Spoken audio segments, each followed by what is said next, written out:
మొదటి చెప్పు. అమ్మ మొదటి దైవము.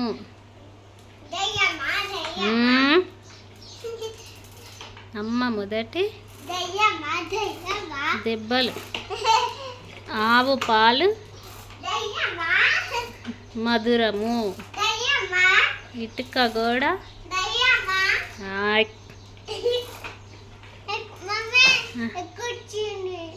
ఎక్కిళ్ళు వచ్చినాయా? ఏం కాదు పో. అమ్మ మొదటి చెప్పు. ఏం కదలే కానీ పో. నువ్వు వెళ్ళు. అగో అక్క వచ్చినట్టుంది. పో తాగు పో. అగో ఇక్కడ కప్పులు ఉన్నాయి నీళ్ళు.